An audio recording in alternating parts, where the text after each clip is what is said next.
বন্ধুরা, আমার মতন এরকম কপাল কার কার আছে বলুন তো? আমার মতন এরকম কপাল কার কার আছে? আমারে বিরিয়ানি দিয়ে ভাত খাওয়ানোর পরের দিন আমারে খাওয়াচ্ছে শাক। কী করে সহ্য করব আমি, কী করে সহ্য করব? রাগের ঠেলায় আমি ভাতই খাইতে মন চাচ্ছে না। তো যদি রাগ করে থাকি তো আমারই তো খিদে লাগবে না, আমার স্বামীর কিছু হবেন না। তো তাই যাই হোক তাই হোক, বসে গেছি এক থালা শাক আর মনে মনে রাগারাগি করতেছি যে আমি শাক দিয়ে ভাত খাবো কেন। তো বলতেছে শাক তোমার খাইতে হবে, তুমি কোনো ভালো কিছু তুমি খাইতে পারো না, তুমি খাও না, তোমার এ খাওয়ানো যায় না, তা খাওয়ানো যায় না, তুমি বেশি খুশি করে শাক খাবা আর ফল খাবা। তো আমি আর বরের কথা শুনে আমার গা মাথা জ্বলে যাচ্ছে যে এটা খাবোই, আজকে শাকই খাবো, আজকে কোনো ভাত থাদি খাবো না। তো দাও, যতগুলো শাক রান্না করেছো সব আমারই দাও, আমি একাই খাবো। তো সত্যি কথা, সবগুলো আমি নিয়ে একা একা বসেছি যে দেখি কতক্ষণ আমি আজকে শাক খেতে পারি, শাক খাইয়ে আজকে একদম শেষ করে ফেলবো সব। আমি নাকি ভিটামিন কিছু খাইনি, আমি শুধু ভাত খাই আর একটু তরকারি, মাছ টাছ হলে তাই, একটু মাংস টাংস হলে তাই খাই। আমি নাকি কোনো শাক খাইনি, ডিম খাইনি, দুধ খাইনি।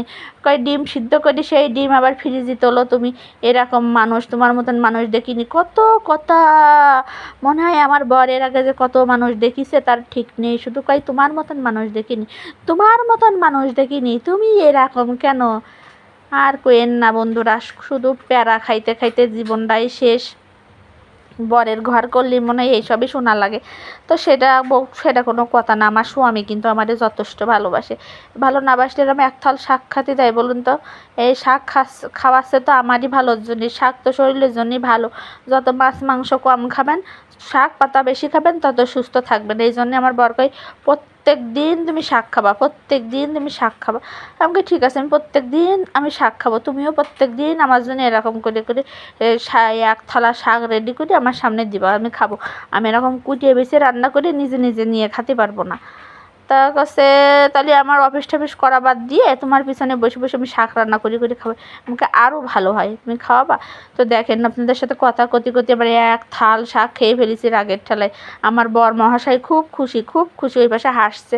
আমি তো রাগের জ্বালা এমনি আমার মাথা চুলকাছে, এমন একটা অবস্থা। বন্ধুরা, আর বেশি কিছু কমো না, বেশি কিছু করলে বরের গোপন কথা আমি ফাঁস করে দিবানে, উল্টো পাল্টা করে দিবানে, বর তখন আমাদের দেবে না ধরে।